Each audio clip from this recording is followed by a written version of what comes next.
Shalom, apa kabar? Salam jumpa kembali dengan saya, Pendeta Priharyanto Budi Raharjo, di Lentera Embun Pagi, langsung dari Studio Voice of Seven Conference Jawa Kawasan Timur, Jalan Tanjung Anom, nomor 7, Surabaya.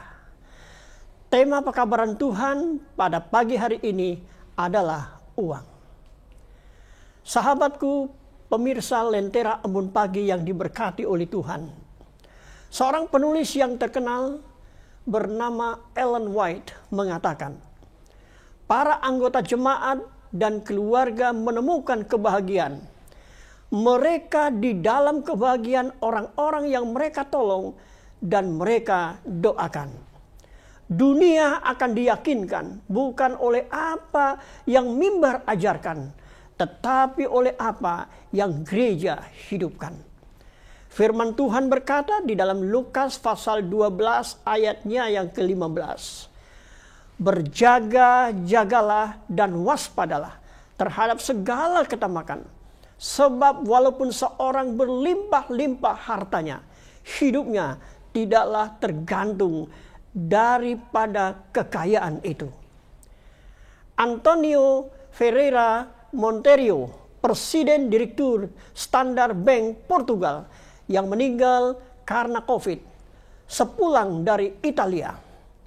Yang menjadi perhatian bukannya kematiannya, tetapi justru tulisan putrinya di media sosial, yaitu, kami keluarga kaya raya, tetapi ayahku meninggal seorang diri. Sulit bernapas seperti tercekik karena mencari sesuatu yang gratis tanpa biaya, yaitu udara segar. Sedangkan harta yang dikumpulkan ternyata tidak bisa membantunya, bahkan ditinggalkan selamanya di rumah.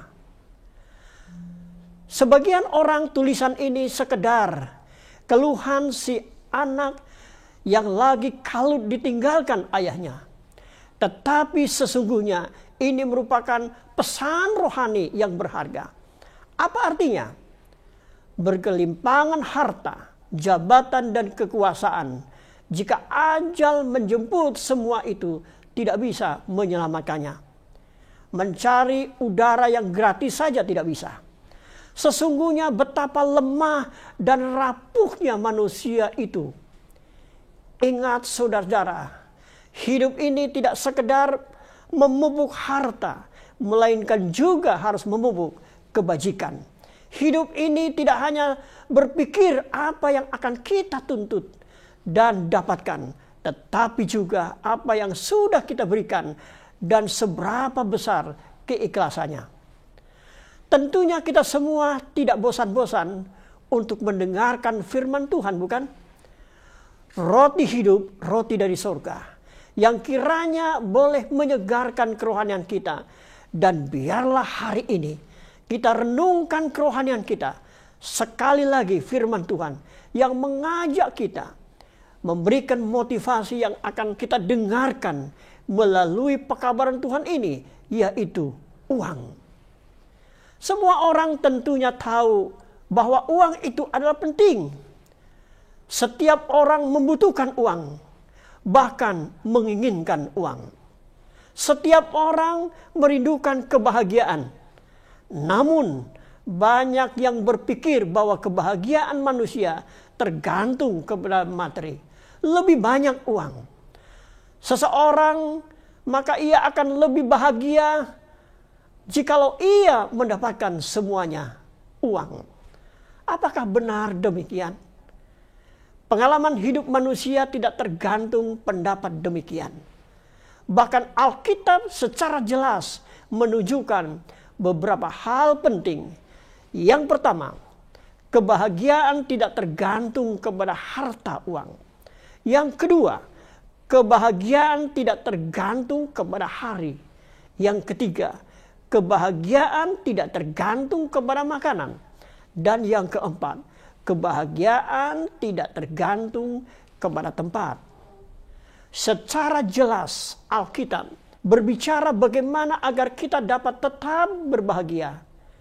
Caranya adalah Firman Allah katakan, tinggallah di dalam aku dan aku di dalam kamu.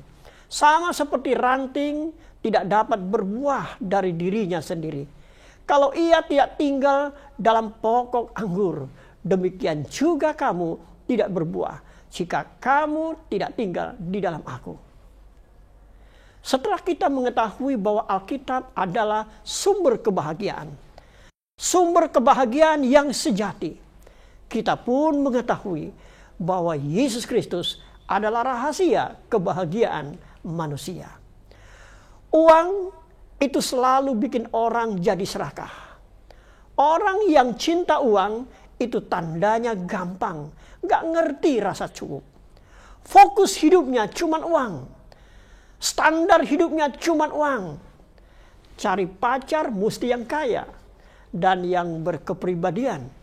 Uang pribadi, rumah pribadi, mobil pribadi, ATM pribadi. Kalau bisa semuanya serba pribadi. Cari menantu mesti yang kaya. Anaknya yang paling sukses, yang dibilang diberkati. Semuanya hanya diukur dari sudut pandang kekayaan. Uang bukan sebagai kunci kebahagiaan. Yang paling esensi dalam hidup kita. Bukan seberapa banyak yang bisa kita miliki, tetapi seberapa banyak yang kita nikmati. Kenapa kita nggak mesti cukup? Kita merasa segala sesuatu kurang cukup. Karena kita selalu pakai ukuran orang lain. Uang, saudara-saudara, nggak bisa beli nyawamu. Uangmu nggak bisa beli hidupmu. Yang beli hidup kita itu adalah darah Yesus Kristus, salib Kristus.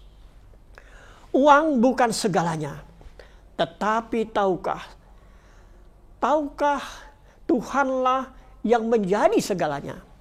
Uang dapat membeli sebuah tempat tidur, tetapi tak dapat membeli tidur yang nyenyak. Uang dapat membeli kapak, tetapi tidak dapat membeli tukang kayu. Uang dapat membeli barang, tetapi tidak dapat membeli sahabat.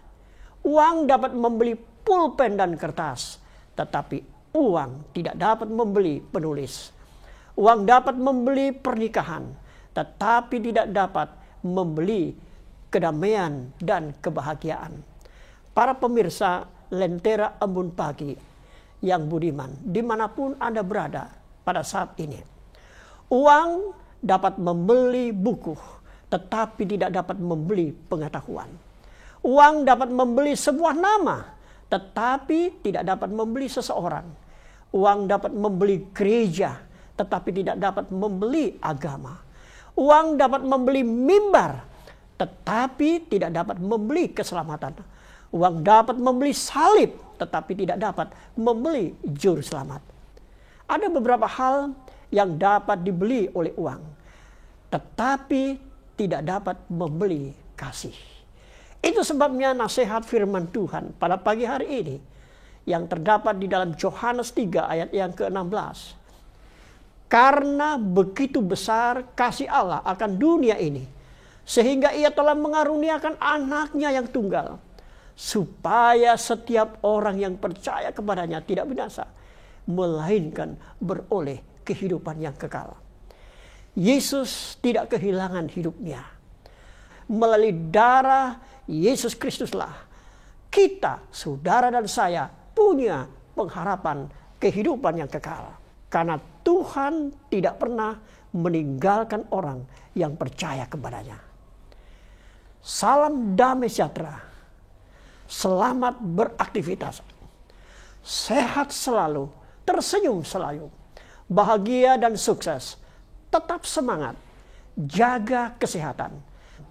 God is good all the time. Kiranya Tuhan memberkati kita selalu. God bless you.